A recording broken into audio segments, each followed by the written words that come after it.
The siren screamed through the suburban morning as Karen's finger jabbed toward me like a weapon. That's him, officers. He's the criminal. But when the handcuffs clicked shut, they weren't around my wrists, they were around hers.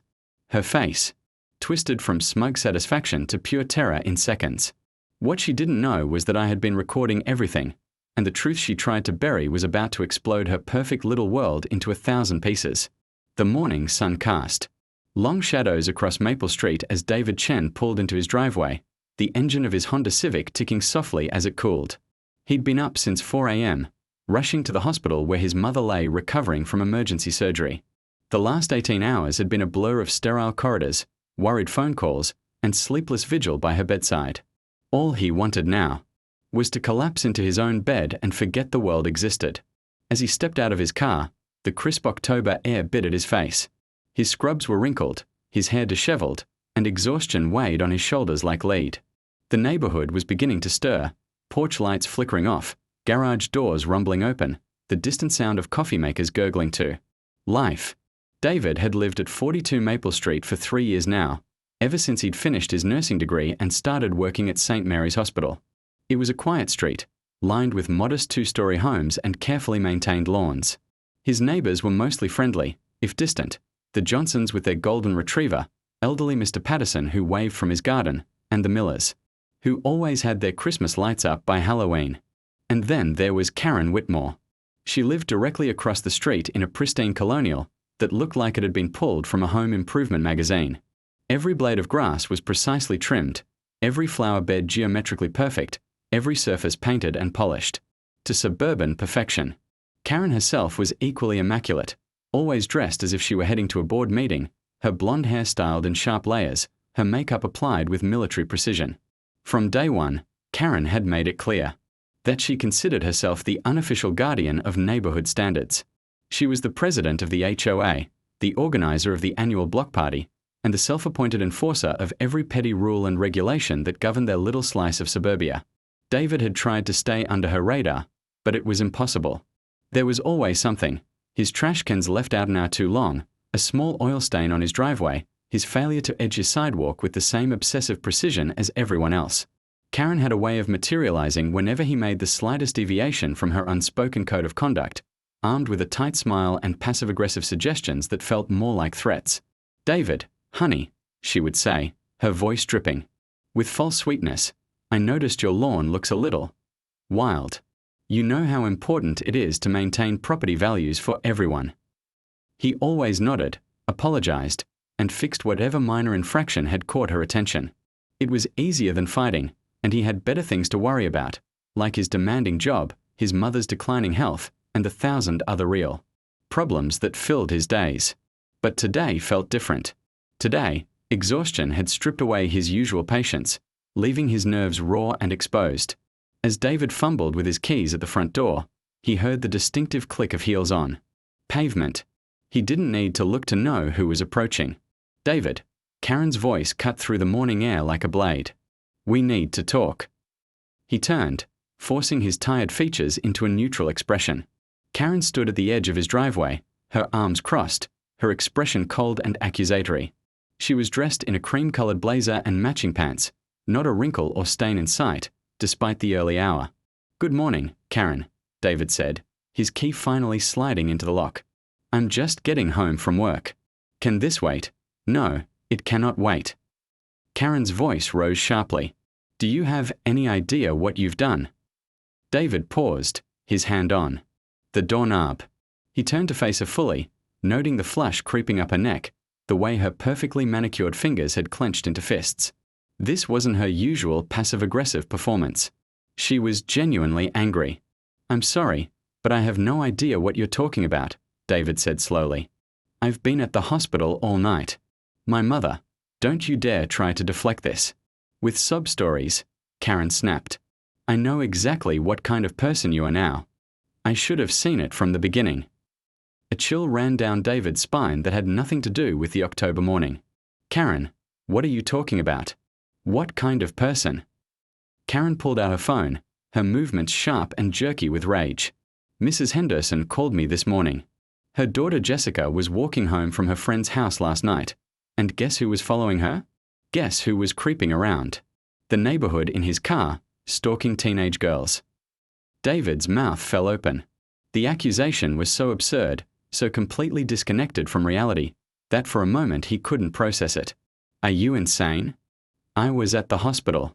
I haven't been in this neighborhood since yesterday morning. Liar. Karen's voice cracked like a whip. Jessica saw you.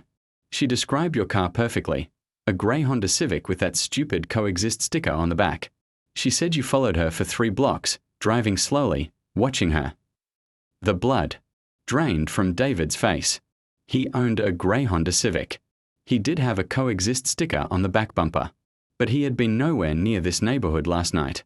He had been sitting in a hard plastic chair in the ICU waiting room, holding his mother's hand and praying she would make it through the night. Karen, listen to me, David said, his voice carefully controlled despite the panic rising in his chest. There has to be some mistake. I can prove I was at the hospital. I have my employee badge swipes, parking receipts. Oh, I'm sure you have all sorts of fake alibis ready, Karen said, her eyes glittering with malicious satisfaction. That's what predators do, isn't it? They plan ahead. They cover their tracks. The word predator hit David like a physical blow. He felt the blood rush to his face, his hands beginning to shake with a mixture of exhaustion and outrage. How dare you? How dare you accuse me of something so? Save it for the judge, Karen cut him off. She held up her phone, and David could see she had already dialed 911. I'm calling the police right now. It's time this neighborhood knew what kind of monster we've been living next to. David's mind raced. This was spiraling out of control with terrifying speed. Karen wasn't just angry, she was convinced. In her mind, he was already guilty, already condemned. And once she called the police, once that accusation was made official, his life would never be the same. Karen, please, he said, taking a step toward her. Don't do this. Just give me 5 minutes to explain. Stay back. Karen shrieked, stumbling backward dramatically. Don't you dare come near me. I know what you're capable of. Her performance was so over the top, so perfectly calculated to look like fear, that David realized with growing horror that this wasn't a misunderstanding. This was deliberate. Karen wasn't confused or mistaken. She was lying. 911. What's your emergency? The tinny voice crackled from Karen's phone speaker. Yes, I need police immediately, Karen said, her voice now trembling with manufactured fear. She never took her eyes off David, and he could see the cold calculation behind her terrified mask. I'm being threatened by my neighbor. He's a stalker, a predator. He was following teenage girls last night, and now he's trying to intimidate me into staying quiet. David felt the world tilt beneath his feet.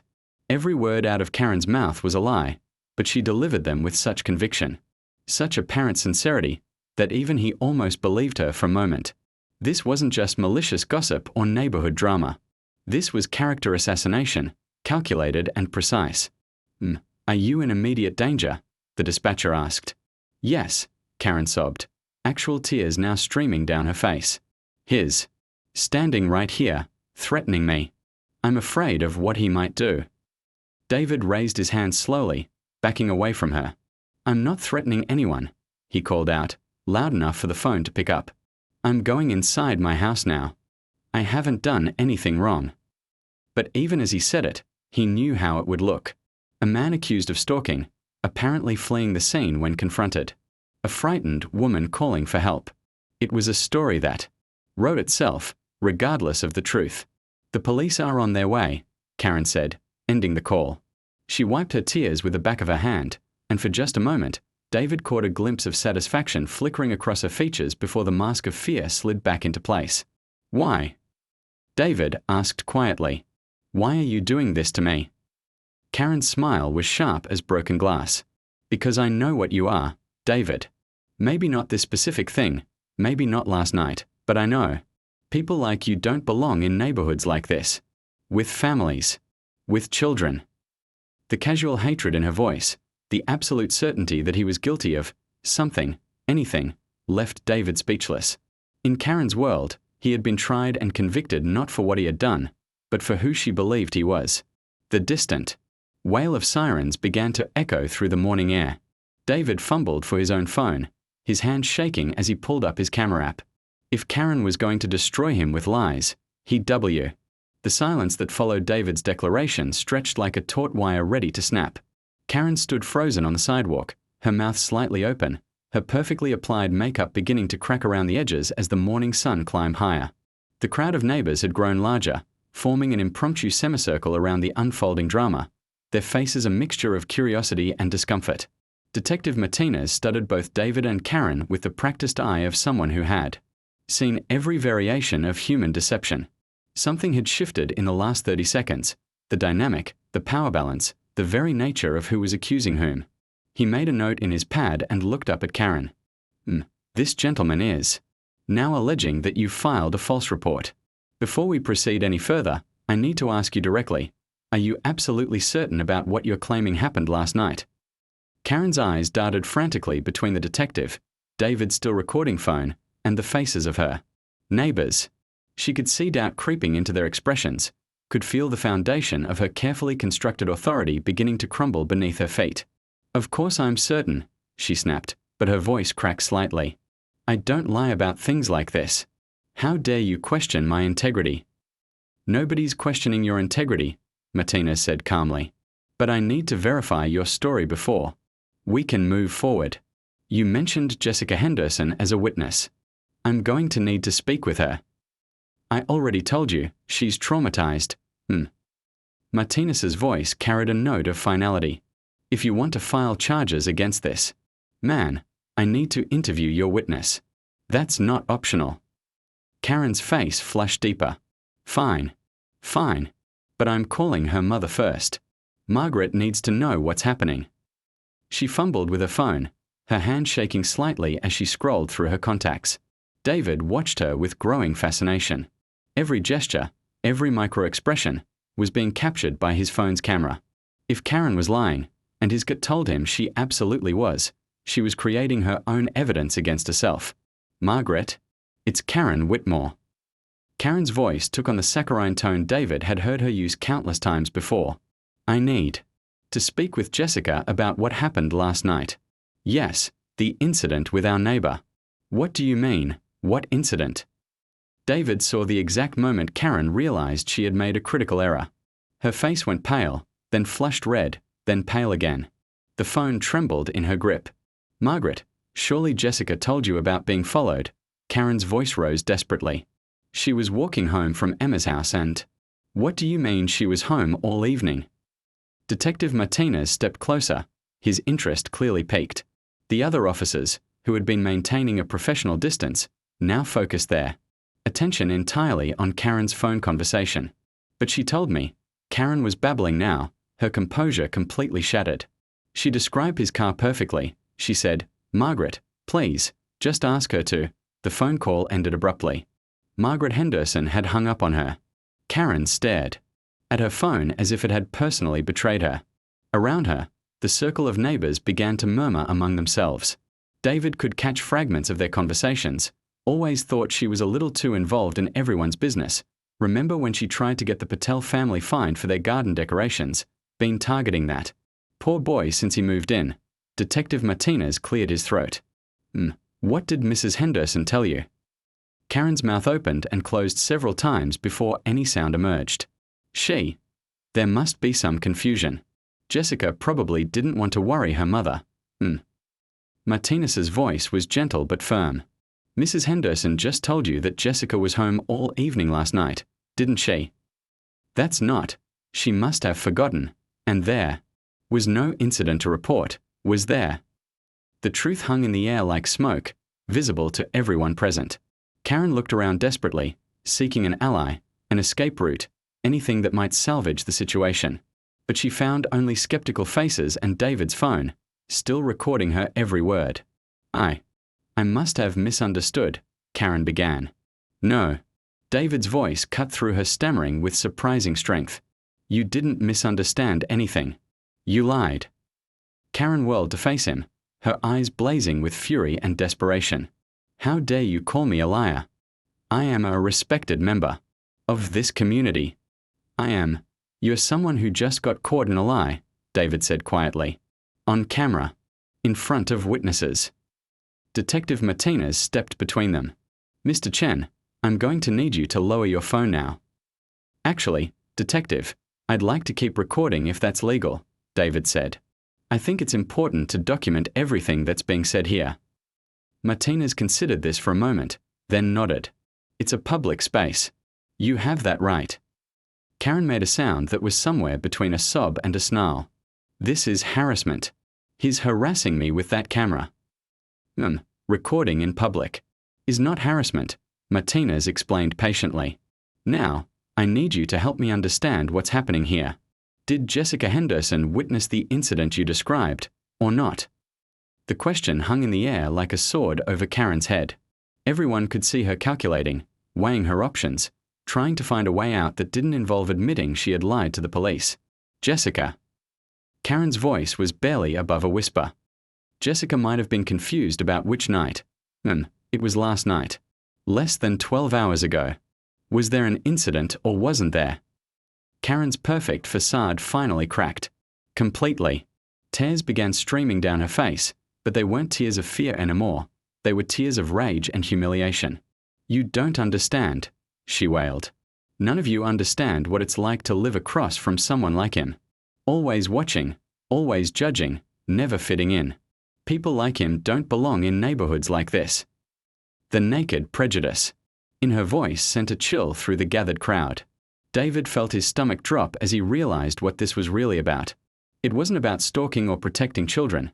It was about race, about class, about Karen's twisted idea of who deserved to live in her perfect suburban bubble. "People like me?" David asked quietly. Karen seemed to realize what she had just revealed, but it was too late to take it back. "I didn't mean, that's not what What did you mean?" Detective Martinez asked, his voice taking on a colder edge. Karen looked around frantically, seeing her own words reflected back at her in the horrified faces of her neighbors. Mrs. Johnson, whose husband was Korean. The Patel family, who had been the target of Karen's complaints about their foreign garden decorations. Mr. Chen from 2 blocks over, no relation to David, but sharing the same last name that Karen had always pronounced with barely concealed disdain. "I meant." Karen's voice trailed off as she realized there was no way to explain what she had meant without making it worse. David lowered his phone slightly, his voice heavy with exhaustion and sadness. "You meant that Asian people don't belong in your neighborhood. That's what this is really about, isn't it?" "No." Karen shrieked. I'm not a racist. I have friends who are," but her protest fell flat. Everyone had heard what she'd said, had seen the hatred in her eyes when she looked at David. The mask had slipped completely, revealing the ugly truth beneath. Detective Martinez made another note in his pad. "I'm going to ask you one more time, and I want you to think very carefully before you answer. Did the incident you reported actually happen?" Karen stood there, tears streaming down her face, her perfect hair disheveled, her cream-colored blazer wrinkled and stained with sweat. She looked around at the faces surrounding her, neighbors she had lived among for years, people whose respect and admiration she had craved and carefully cultivated. All of it was gone now. All of it destroyed by her own words, her own actions, her own blind hatred. She whispered. I believed." Did Jessica Henderson witness Mr. Chen following her last night? The question came like a final blow. Karen's shoulders sagged in defeat. "No," she said so quietly that everyone had to strain to hear her. "No, she didn't." Detective Martinez nodded grimly. "Because the incident didn't happen." Karen's silence was answer enough. "I'm placing you under arrest for filing a false police report." Martinez reached for his handcuffs. "You have the right to remain silent. Anything you say can and will be used against you in a court of law." "Wait." Karen's voice cracked like a whip. "Wait, you can't arrest me. I'm the victim here. He's the one what? What exactly has Mr. Chen done wrong?" Karen's mouth worked frantically, but no words came out. There was nothing. David had done wrong, and everyone knew it. He had been guilty of nothing more than existing in a neighborhood where Karen didn't think he belonged. The handcuffs clicked shut around Karen's wrists with a sound that seemed to echo through the Entire street. The woman who had called the police to have David arrested was now being arrested herself, and the irony was lost on no one. This is insane. Karen screamed as Martinez led her toward the police car. I am a pillar of this community. I am the HOA president. You can't treat me like some common criminal. Filing false police reports is a crime, Martinez said matter-of-factly. Your position in the HOA doesn't exempt you from the law. David watched the surreal scene unfold. His phone still. The hospital's fluorescent lights cast everything in harsh, clinical white as David finally reached his mother's room. Through the small window in the door, he could see her propped up in bed, her silver hair spread across the pillow like spun. Moonlight. She looked fragile but alert, her dark eyes scanning the hallway with the impatience he remembered from his childhood. There you are, she said as he entered, her voice hoarse but strong. I was beginning to think you'd abandoned me for a prettier patient. David managed a smile as he kissed her forehead. Never, Ma. How are you feeling? Like I've been hit. By a truck driven by a very angry surgeon. She studied his face with the penetrating gaze that had always seen through his attempts to hide things from her. But you look worse than I do. What's wrong? David sank into the chair beside her bed. Suddenly exhausted. The adrenaline that had carried him through the morning's confrontation was wearing off, leaving him drained and shaky. It's been a complicated morning. Tell me. So he did. He told her about Karen's accusations, about the police, about the arrest and the racist comments and the growing realization that this was bigger than just one false report. His mother listened without interruption, her expression growing darker with each detail. That woman sounds dangerous, she said when he finished. And stupid. A dangerous combination. I don't know what to do, Ma. This morning I just wanted to come home and sleep. Now I'm apparently in the middle of some neighborhood war I never signed up for. His mother reached out and took his hand, her grip surprisingly strong for someone who had just undergone emergency surgery. David, listen to me. Some fights choose you whether you want them or not. The question isn't whether you're going to fight, it's whether you're going to win. Before David could respond, his phone buzzed with another text from Maria Santos. Can you meet at 7 p.m.? Starbucks on Elm Street. Come alone. What I have to show you will change everything. David showed the message to his mother. She read it twice, then looked up at him with eyes that reminded him why she had been such a formidable high school principal before her retirement. You're going, she said. It wasn't a question. I don't know. This could be dangerous. What? If it's some kind of trap? Then you'll deal with it. She squeezed his hand tighter. But David, if this woman has evidence that Karen has been systematically harassing people, you have a responsibility to hear her out. Not just for yourself, but for everyone else she might target in the future. David knew his mother was right, but the thought of getting deeper into this mess made his stomach churn. What if I'm in over my head? Then you'll learn to swim. She smiled at him, and for a moment she looked exactly like the woman who had raised him to stand up to bullies. In elementary school. Besides, you're forgetting something important. What's that? You already won the first round. Karen is sitting in a jail cell right now because she underestimated you. Don't make the mistake of underestimating yourself. At exactly 7 p.m., David walked into the Starbucks on Elm Street. The evening crowd was typical for a weeknight. Students hunched over laptops, a few business people grabbing late caffeine fixes, couples on casual dates. He scanned the room, looking for someone who might be Maria Santos. David. He turned to find a woman in her early 30s rising from a corner table. She was petite with dark hair pulled back in a neat bun, wearing scrubs that identified her as medical staff from somewhere. Her eyes were intelligent but haunted, carrying the weight of someone who had seen too much. Maria? He asked, extending his hand. She shook it briefly, her grip firm but trembling slightly. Thank you for coming. I wasn't sure you would. They sat across from each other at the small table.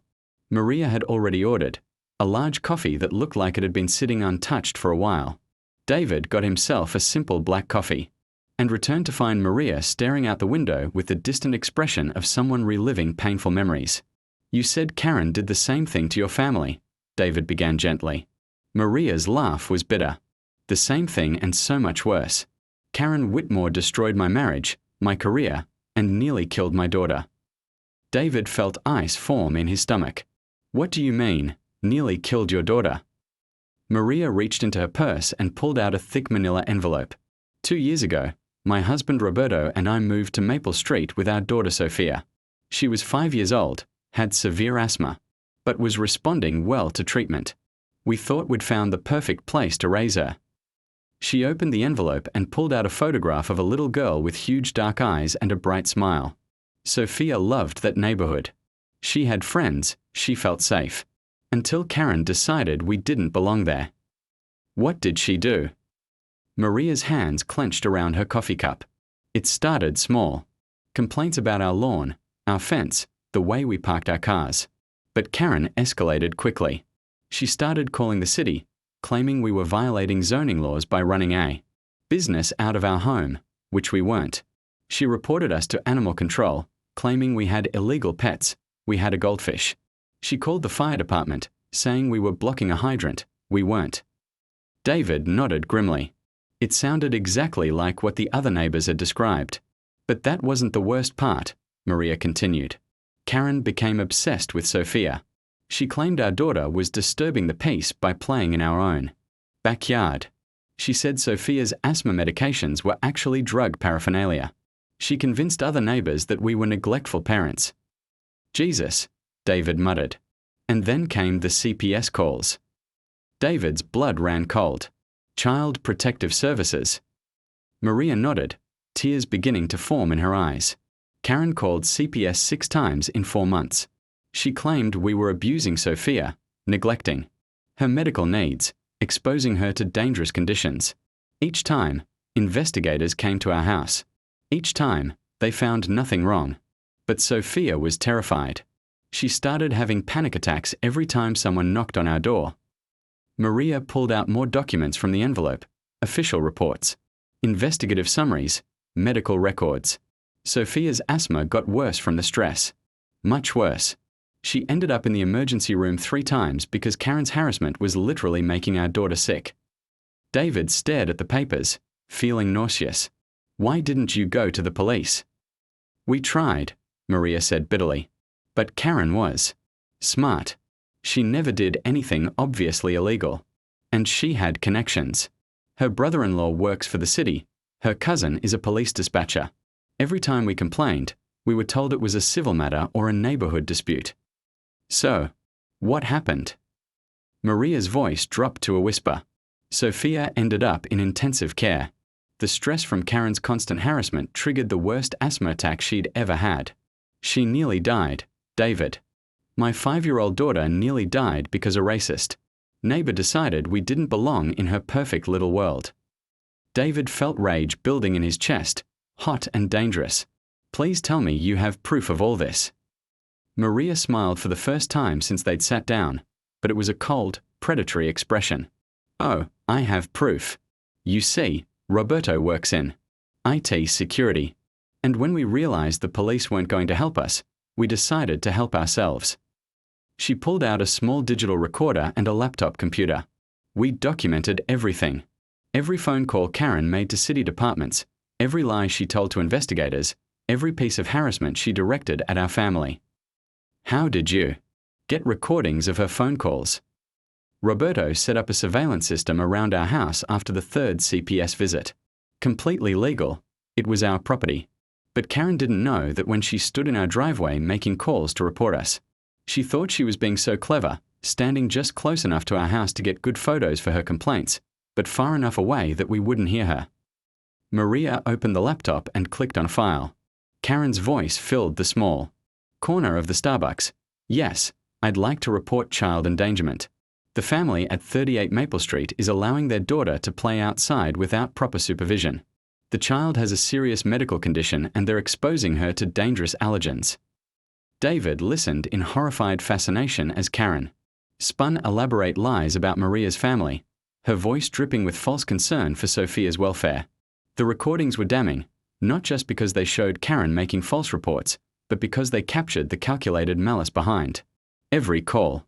How many of these do you have? David asked. 47 recordings, Maria said. plus security camera footage of her going through our mail, photographing our house at all hours, and following Sophia to the school bus stop. David stared at her.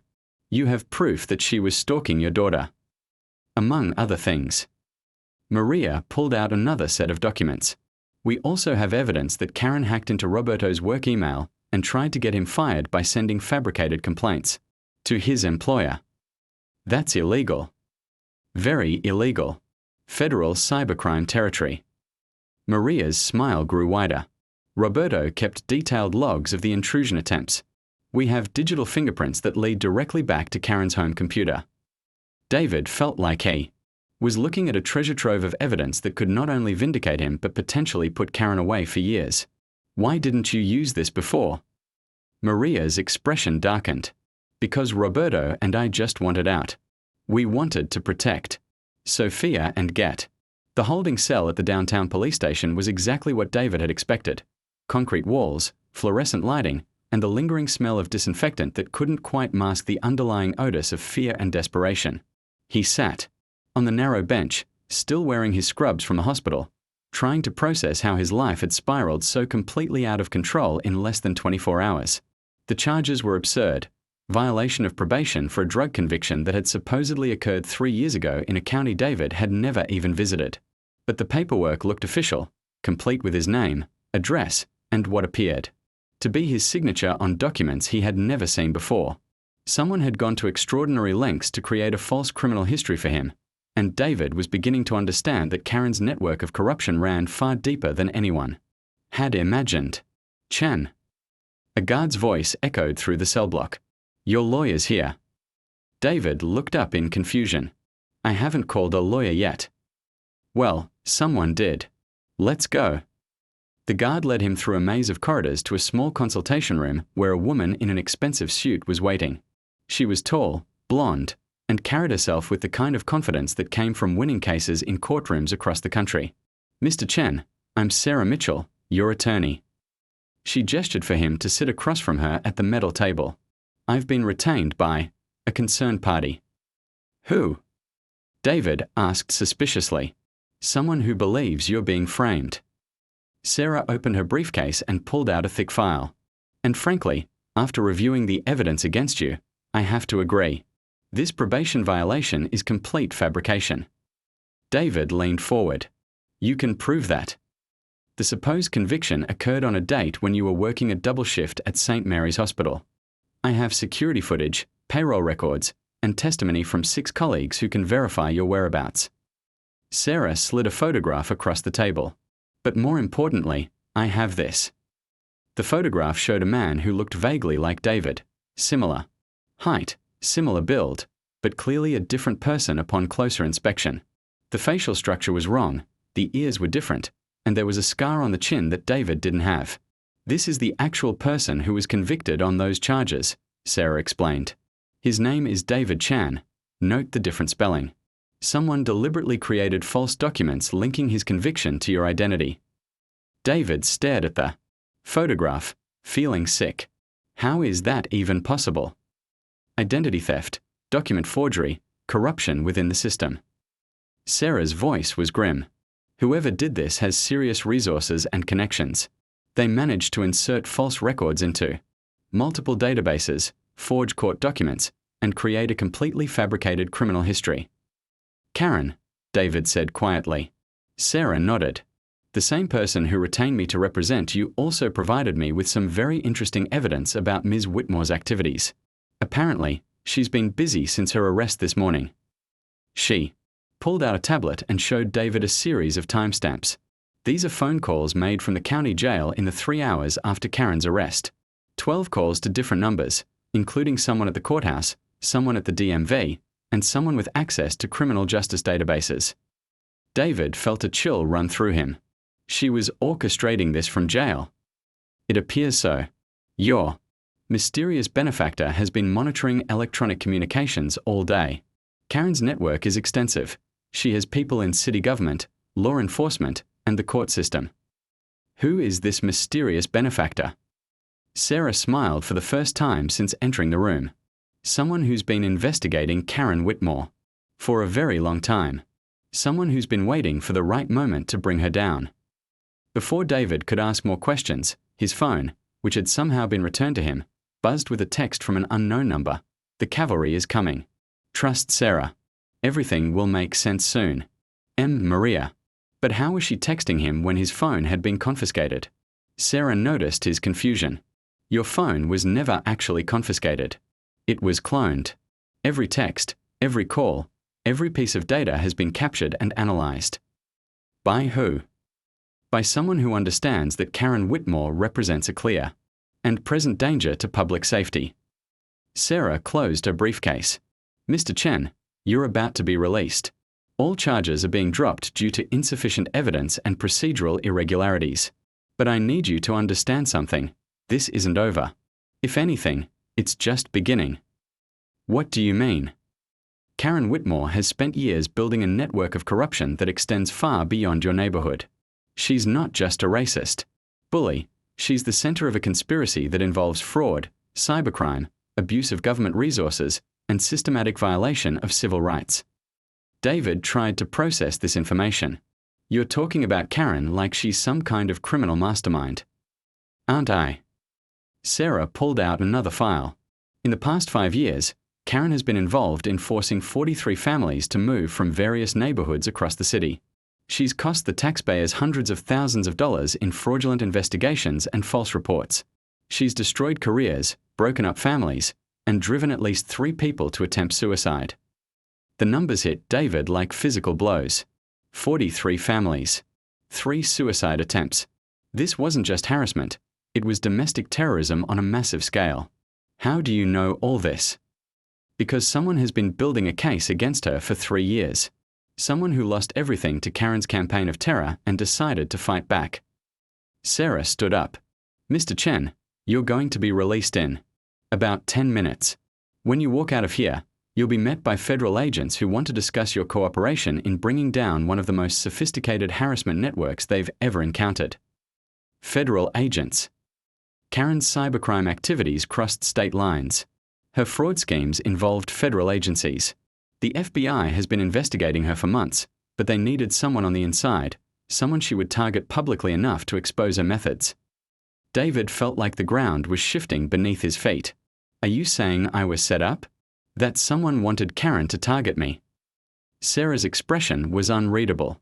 I'm saying that sometimes justice requires bait, and sometimes the bait doesn't. Know it's bait until the trap is sprung.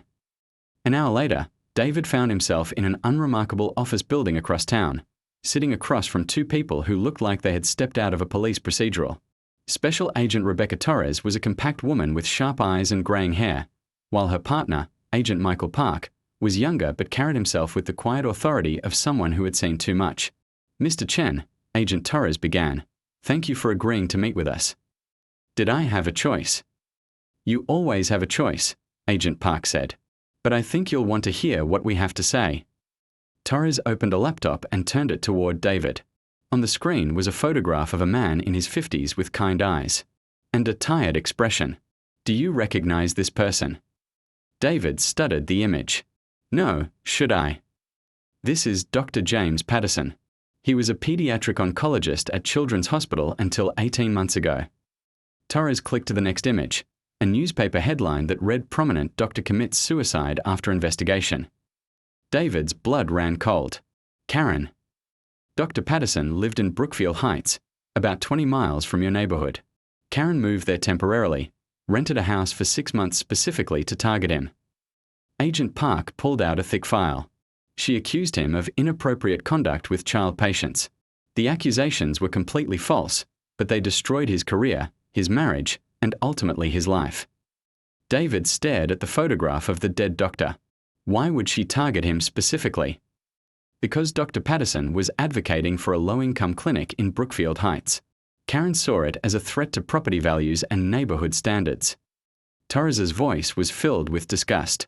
She systematically destroyed a man who dedicated his life to helping sick children, all because she didn't want poor people in her vicinity. Agent Park leaned forward. Dr. Patterson's death is what brought us into this case.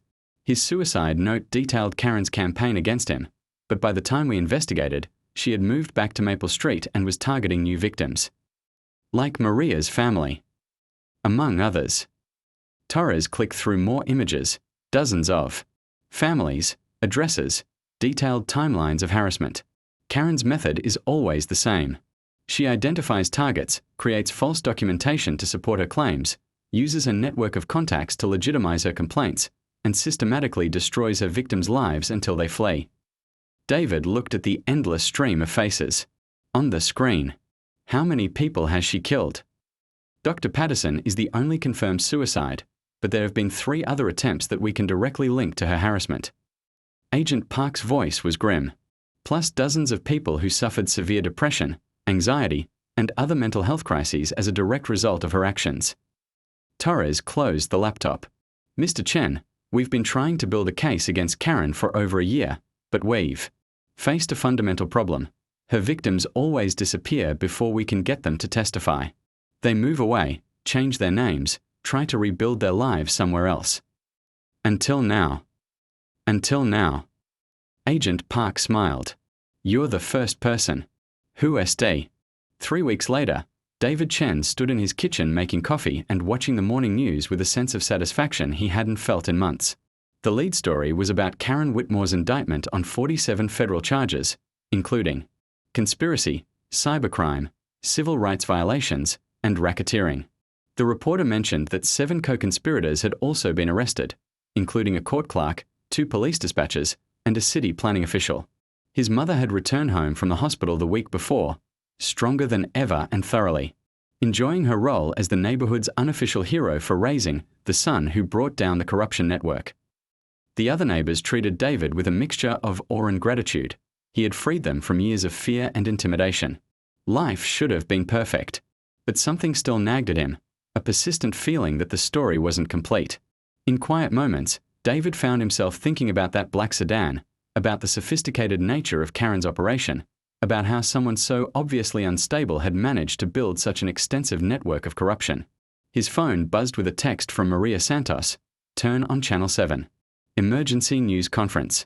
You need to see this. David grabbed the remote and switched channels just as a grim-faced FBI director stepped up to a podium. Agent Torres stood behind him, her expression unreadable. Ladies and gentlemen, the director began, 3 weeks ago, we announced the arrest of Karen Whitmore and her co-conspirators in what we believed was an isolated harassment and corruption network. Today, I must inform you that our investigation has revealed something far more disturbing. David felt his coffee cup slip from his nerveless fingers. The ceramic shattered on the kitchen floor, but he didn't notice. Karen Whitmore was not the mastermind of this operation. She was, in fact, a middle manager in a much larger criminal organization that has been systematically targeting communities across 12 states for the past decade. The director clicked a remote, and a map appeared on screens behind him. Red dots marked dozens of cities from California to Florida, each representing what the FBI now understood to be coordinated harassment campaigns. We have identified at least 200 Karen Whitmores, individuals recruited and trained to infiltrate suburban communities and systematically drive out residents deemed undesirable by the organization's leadership. David sank into a chair, his mind reeling. 200 Karens. Hundreds of neighborhoods under siege. Thousands of families destroyed. The organization operates under the name Heritage Preservation Initiative, and it represents one of the most sophisticated domestic terrorism operations we have ever encountered. Their goal is nothing less than the ethnic and economic cleansing of American suburbs. The screen changed to show corporate documents, financial records, and organizational charts. At the center of it all was a name David recognized: Whitmore Holdings, LLC. The operation is funded by a network of real estate developers, homeowners associations, and private equity firms who profit from the displacement of targeted communities. Karen Whitmore was recruited by her own brother, Richard Whitmore, who serves as regional coordinator for the Heritage Preservation Initiative. David's phone rang. Agent Torres. Mr. Chen, I need you to stay exactly where you are, she said without preamble. Do not leave your house. Do not answer your door for anyone except federal agents with proper identification. What's happening?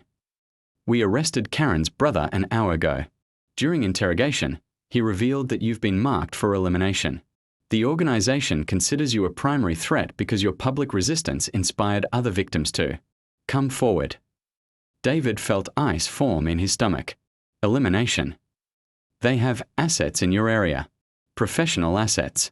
We are moving to secure you now, but until we arrive, you need to. The line went dead. David stared at his phone, then looked out his front window. The street appeared normal. Morning joggers, neighbors heading to work, children waiting for school buses. But somewhere out there, people who made a living from destroying families were planning to kill him. His phone buzzed with a text from an unknown number. You should have minded your own business. Now you'll pay the price for interference. You have 30 minutes to get your affairs in order. David's hand shook as he forwarded the message to Agent Torres's number, but his phone immediately responded with a message failed notification. His cell service had been cut. Moving to his landline, David discovered it was dead as well. Internet down. He was completely isolated. A black SUV with tinted windows pulled up across the street and parked directly in front of Karen's old house. David watched as two men in dark suits emerged, their movements precise and professional. One of them looked directly at David's kitchen window and smiled. David backed away from the window, his mind racing. These weren't FBI agents. Their body language was all wrong, their positioning too aggressive. These were the professional assets Torres had warned him about. His mother appeared in the kitchen doorway, her expression concerned. David, what's wrong? You look like you've seen a ghost. Ma, we need to get out of here. Now. What are you talking about? David grabbed his mother's arm gently but firmly. There are people outside who want to hurt us. The Karen situation, it's bigger than we thought. Much bigger. Before his mother could respond, there was a soft knock at the front door. Then another. Then silence. David peered through the front window and saw that the SUV was still there, but the two men were nowhere to be seen, which meant they were probably already in position around his house. Back door, David whispered to his mother. Quietly. They moved through the house like shadows, David's medical training helping him stay calm under pressure while his mother followed with the silent efficiency of someone who had spent 40 years managing crisis situations in high schools. As they reached the back door, David heard the unmistakable sound of someone trying to pick the lock on the front entrance. Professional. Quiet. Deadly efficient. David slowly turned the back door handle and peered outside. His backyard was clear, but the fence that separated his property from the neighbors would provide cover for anyone waiting in ambush. Mrs. Johnson's house, his mother whispered, pointing to their neighbor's back door. She's at work. We can cut through her yard to Oak Street. It was a good plan. David eased the back door open and they slipped outside, moving carefully across the lawn toward the fence line. Behind them, David could hear the soft sound of his front door opening. They were inside his house. David helped his mother over the low fence between their properties, then followed her into Mrs. Johnson's backyard. From here, they could make it to Oak Street without being seen from his house. But as they reached Mrs. Johnson's back gate, David heard an engine starting. Not his front driveway, somewhere else. Close. A second black SUV rounded the corner onto Oak Street, moving slowly, its occupants clearly searching for something. Or someone. David pulled his mother behind Mrs. Johnson's garden shed just as the SUV spotlight swept across the yard where they had been standing moments before. How many of them are there? His mother whispered. I don't know. David's mind raced through their options. They were trapped between two vehicles, in a neighborhood where every exit could be monitored. Their only advantage was that the attackers probably didn't know the area as well as they did. The storm drains, his mother said suddenly. David looked at her in confusion, then remembered. The previous summer, the city had installed a new storm drainage system throughout the neighborhood. The access tunnels were large enough for an adult to crawl through, and they connected to the main drainage system near the highway. Ma, you're brilliant. The nearest drain access was 3 houses down, in the Patel's backyard. They would have to cross 2 more properties without being seen, but it was their best option. Moving like commandos, they slipped from yard to yard, using fences, garden sheds, and decorative landscaping for cover. Behind them, David could hear doors slamming, voices communicating through radio headsets, the systematic sounds of a professional search operation. These people were not playing games. They reached the Patel's backyard just as David heard footsteps in Mrs. Johnson's yard behind them. The storm drain access was a concrete cylinder about 3 feet in diameter, covered by a heavy metal grate. That was supposed to be locked. Supposed to be. Someone, probably neighborhood kids, had already broken the lock. David lifted the grate and peered into the tunnel. It was dark, cramped, and smelled like stagnant water, but it led away from the house and toward freedom. You first, Ma. Are you insane? I'm 72 years old. You're also tougher than anyone I know. And smaller. You'll move faster than me. His mother looked at the tunnel, then at her son's determined expression. If I die in a sewer, I'm going to haunt you forever. Deal. She disappeared into the tunnel with surprising agility. David followed, pulling the grate closed behind them just as he heard voices in the Patel's yard.